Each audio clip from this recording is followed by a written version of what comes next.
Hello students, welcome to maths class. I am Manpreet, your maths teacher from Raj International School. Today I am going to introduce chapter 3 subtraction. Subtraction का meaning होता है बेटे minus करना और हिंदी में इसको हम क्या कहते हैं घटाव. ठीक है, दो नंबर्स को घटाना या माइनस करना. अब आप सोच रहे होंगे कि सब्ट्रैक्शन हमारी लाइफ में कहाँ पर यूज होता है.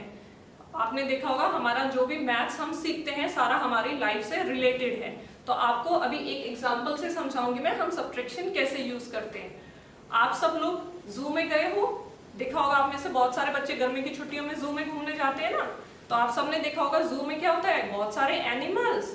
तो एनिमल्स आप सपोज करो आप एक जू में गए, ठीक है, वहां पर आपने पूरी जू में काफी अलग अलग एनिमल्स देखे. अब आपने एंड में जब बाहर आ रहे थे तो आपने वहां पर इंक्वायरी में पूछा कि यहाँ पर कितने एनिमल्स हैं टोटल. तो आपको उसने क्या आंसर दिया कि आपने जो जू में देखे हैं टोटल हमारे पास 200 एनिमल्स हैं. ठीक है, फिर आपका फेवरेट एनिमल था उसमें एलिफेंट. तो आपने सोचा अब मैं ये भी पूछ लूं कि एलिफेंट कितने हैं. तो आपने पूछा अंकल इस जू में एलिफेंट कितने हैं. तो उन्होंने आपको बोला कि इस जू में टोटल 50 एलिफेंट्स हैं. ठीक है, फिर आप सोचने लगे कि अगर 200 टोटल एनिमल्स है उसमें से 50 एलिफेंट्स हैं तो बाकी कितने एनिमल्स और होंगे. तो इसके लिए हमें क्या यूज करना पड़ेगा, सब्ट्रैक्शन. जो आपके 50 एलिफेंट्स थे अगर हम उसको टोटल एनिमल में से माइनस कर दें तो हमारे पास बाकी एनिमल्स बच जाएंगे. सो इसके लिए हम क्या करेंगे, माइनस. 0 में से 0 माइनस किया तो आपके पास आंसर क्या आता है, 0. नेक्स्ट 2 में से हम यहाँ पर क्या देंगे, बोरो करेंगे. सो यहाँ पर क्या बन गया 10 और यहाँ पर 1 आपका प्रीवियस नंबर बनता है. 10 माइनस 5 इज 5 और यहाँ पर 1. अब ये 150 आपके पास क्या आ गया, ये वो एनिमल्स आ गए जो एलिफेंट के अलावा भी उस जू में हैं. ठीक है, अब इससे आप एक और चीज समझ सकते हो. जिस नंबर में से मैंने माइनस किया है किसी नंबर को, इस नंबर को हम क्या बोलते हैं, तो इस नंबर को हम बोलते हैं मिनुएंड. ठीक है, इस नंबर को हम क्या बोलते हैं, मिनुएंड.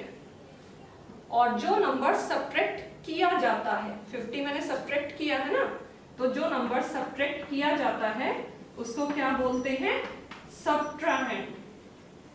अब आपके पास एक आंसर भी आया है तो इस आंसर का भी कुछ नाम होगा. सो सब्ट्रैक्शन के बाद जो हमारे पास आंसर आता है उसको हम बोलते हैं डिफरेंस. ठीक है, सो ये था कि हमारी लाइफ में सब्ट्रैक्शन कहां पर यूज होता है. अब हम चलते हैं अपने चैप्टर की तरफ कि हम चैप्टर 3 में कौन कौन से टॉपिक पढ़ेंगे.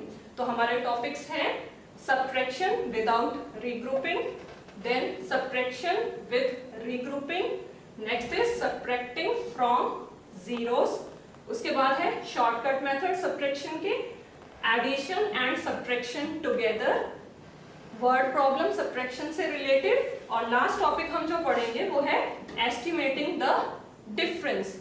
ठीक है, अब सब्ट्रैक्शन में आपने देखा होगा हम जैसे इंग्लिश में भी पढ़ते हैं एक वर्ड्स को हम कई तरीकों से बोल सकते हैं अलग अलग, वैसे ही हमारे पास सब्ट्रैक्शन में भी कुछ टर्म्स होती हैं जिससे हम यूज करते हैं सब्ट्रैक्शन के लिए ही. पहली टर्म है डिफरेंस. सो डिफरेंस का मतलब भी सब्ट्रैक्शन ही होता है. Left away, by how much and by how many, ये सारे टर्म्स हमारी सब्ट्रैक्शन वर्ड के लिए ही यूज की जाती हैं. So in the end, I hope you like this video. In the next video, I will explain you exercise 3.1.